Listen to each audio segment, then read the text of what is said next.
US और पाकिस्तान का जो लव एंड हेट रिलेशनशिप है वो तो चल ही रहा है. It has never been perfect. But ये जो एक नई डेवलपमेंट है जिसमें चाइना के लेंस से मुस्तकिल अब पाकिस्तान को देखा जा रहा है और इंडिया को बहुत ज़्यादा सेंट्रिक पोजीशन हासिल है स्ट्रेटेजिकली. मैं कह रही हूँ कि मतलब क्वाड को देख लें, जैसे भी देख लें, वही मिसाइल सिस्टम की डेवलपमेंट अगर इंडिया करता है with the help of Iran या फिर रशिया तो कोई प्रॉब्लम नहीं है. बट अगर पाकिस्तान चाइना के साथ काम कर रहा है टेक्नोलॉजी में तो that is a problem. So इसमें जो चैलेंज है to navigate between China and US, ये कैसे हमारा फॉरेन ऑफिस हैंडल करेगा या कैसे कर सकता है इन योर ओपिनियन? नहीं, शुक्रिया जी। देखिए, ये नेविगेट तो हम अब तक करते आ रहे हैं। हमारी रिलेशनशिप चाइना के साथ चल रही है, स्टेडफास्ट है, इट्स मूविंग ऑन।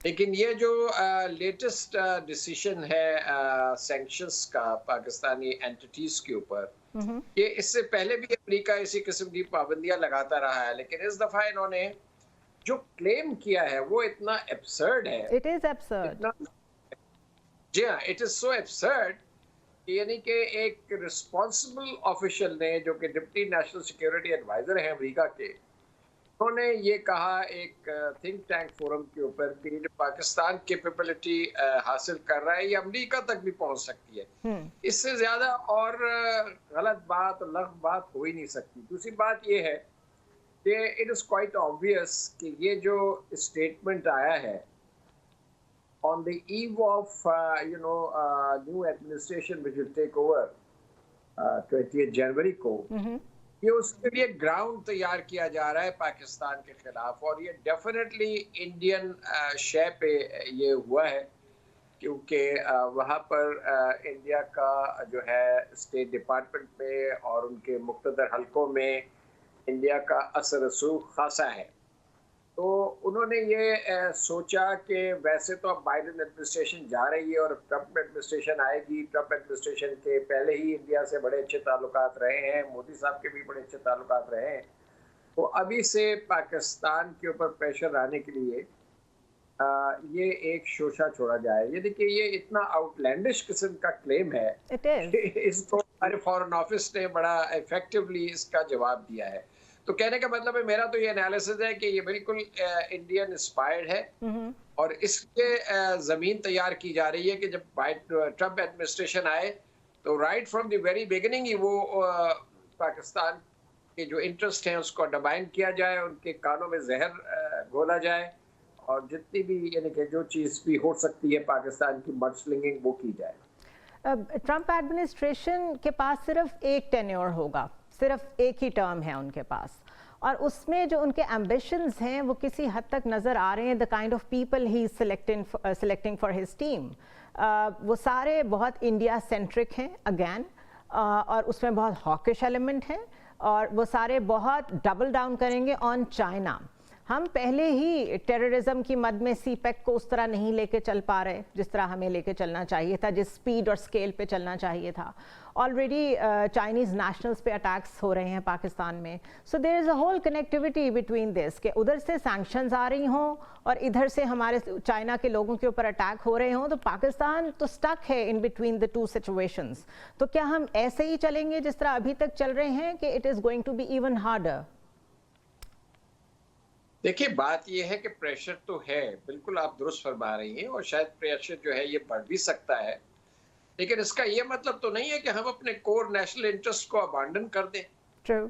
या अगर हमारी एक मुल्क के साथ जो है वो जो ताल्लुक है या रिलेशनशिप है वो हमें एक फ़ायदा दे रही है, ब्रॉडली स्पीकिंग, तो हम उसको ख़त्म कर दें और किसी और ताकत को प्लीज करने के लिए या उसकी खुशनुदी हासिल करने के लिए हम अपने जो कोर नेशनल इंटरेस्ट हैं उस पर कॉम्प्रोमाइज़ करें, तो ये तो मेरा ख्याल है बिल्कुल ही एक गलत तज्जिया होगा. जहाँ तक चीन का ताल्लुक है, चीन और अमेरिका की तो आपस में एक कंपटीशन चल रहा है और राइवलरी चल रही है, उसका कुछ न कुछ तो असर हमारे ऊपर होगा. लेकिन पाकिस्तान ही तो सिर्फ वाहिद मुल्क नहीं है जिसके चीन के साथ ताल्लुकात हैं. Exactly. चीन के तो 150 से ज्यादा ट्रेडिंग पार्टनर्स हैं। इवन इंडिया और ये के जो साथ इंडिया- चाइना का इंडिया बड़ा का- क्लोज रिलेशनशिप है और रिसेंटली अपने टेरिटोरियल प्रॉब्लम्स भी वो हल कर रहे हैं आपस में. So when India engages that is fine, but when we engage that's a problem. Game तो सब इसके इर्द गिर्द ही घूम रही है. नहीं, गेम घूमेगी, घूमती रहे, लेकिन हमें स्टेट फास्ट रहना चाहिए, हमें क्लियर होना चाहिए जहनों में कि इन द लॉन्ग टर्म हमारे इंटरेस्ट जो हैं वो क्या हैं। हमारे इंटरेस्ट ये यहाँ पर रीजनल कनेक्टिविटी हो या रीजनल कोऑपरेशन हो। पाकिस्तान जो है एक ऐसे खित्ते में वाक़ है कि जहाँ से वो वाकई में पोटेंशियली एक बड़ा अच्छा रोल प्ले कर सकता है एज ए ब्रिज हेड।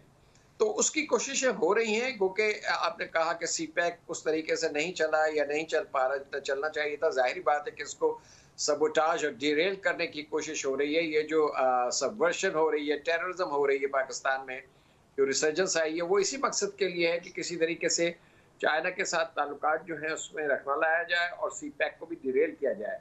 और उसमें जहाँ तक हमारा मशक़ी हमसाया है वो तो उसके डिज़ाइन बड़े क्लियर हैं, लेकिन कुछ और कुव्वतें भी हैं जो इसमें मेरे ख्याल में शामिल है इस एक्टिविटी में।